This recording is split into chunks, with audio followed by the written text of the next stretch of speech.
Каракол мал базарынын администрациясына кайрылуу. Ондай тегеректин баары мына мусор аябай жайнап кетиптир. Тепкичиңердин могу кара талдарын деле кыйып кичине бир шарттарды элге түзүп койсоңор болмок да. Бүт эле мусор. Тегерете моунун баары эле мондай мусор.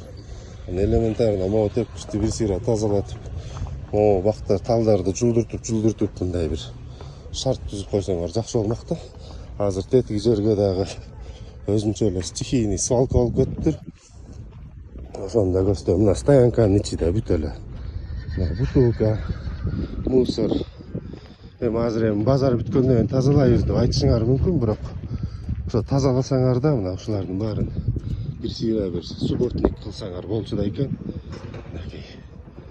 Бүт эле тегерек баштын баары эле мусор.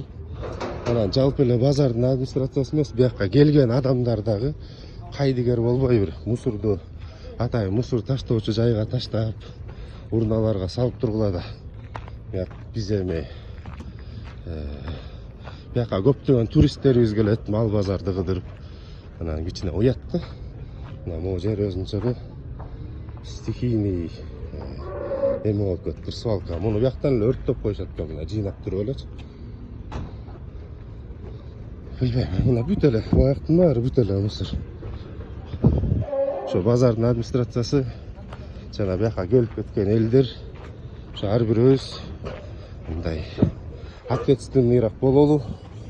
Администрацияга шылтап дагы алар тазалаш керек деп айта бербейли, өзүбүздөн баштайлы. Бирок ошенткен кезде да ушул базарды карап аткан администрация дагы жакшыраак көңүл буруп, элге жакшыраак элементарный жерлерин карап койсо жакшы болот. Могу тепкичтин чырпыктарын алдырып ошондой.